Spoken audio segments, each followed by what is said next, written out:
мен кече эле бир ошол маалымат каражаттардан көрүп калдым. Мектептердеги светтерди кечки саат 6-дан кийин өчүрүп коюп атпсыңар. Бул туура эмес. Башка жерде өчүрсөңөр дагы мектептин светтерин кечки саат 7-ге чейин өчүрбөгүлө. Себеби балдар мектептен чыгат, мектептен тарап, үйлөрүнө кетип, ата-энелери ошол балдарын алып кеткенге мүмкүнчүлүк түзүп бериш керек.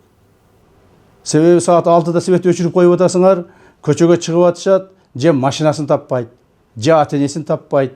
Ушинтип балдарыбыз кыйналып атат. Ошондуктан бул энергетика кызматкерлерине айтайын, мектептердин, именно мектептердин, экинчи сменада окуган мектептердин светтерини кечки саат 7-ге чейин өчүрбөгүлө. Кечки саат 7-ден кийин өчүрсөңөр болот.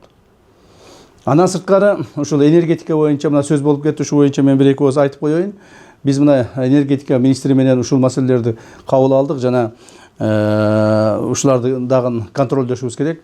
Кыргыз Республикасынын территориясында март айынын аягына чейин бир дагы майнинг фермалары иштебейт. Эгерде кимдир бирөө майнинг фермасын кошконго аракет кыла турган болсо, каттуу жазага тартыласыңар.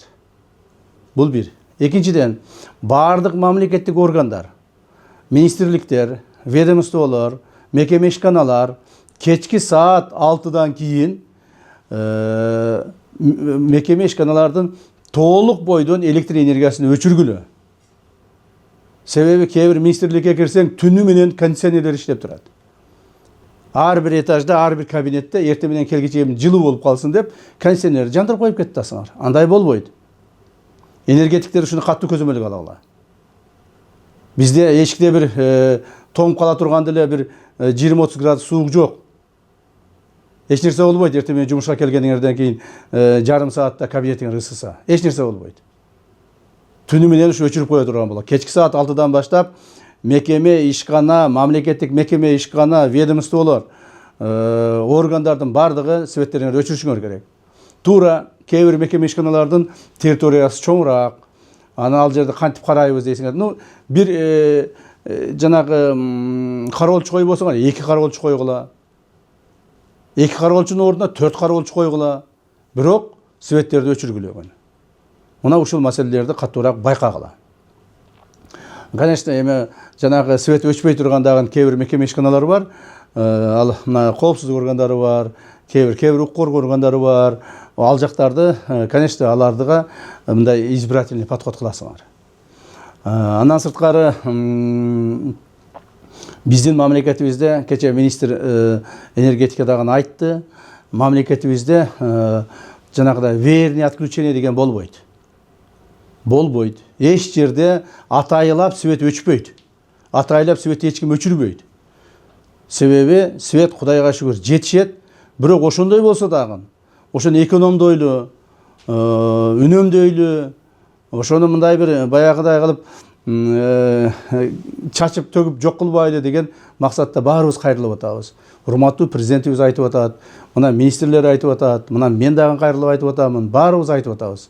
Үнөмдөп пайдаланайлы депчи. Кудай буйрса, быйыл туура суубуз аз, энергетика өндүрүү азайды. Бирок ошондой болсо дагы элди биз камсыз кылып, Кудай буйрса жакшынакай болуп чыгып кетебиз. Мындан эч кыжаат болбош керек. Анан жанагы не деп коет, элдин арасына бүлүк салган бузукуларга табылбай калды.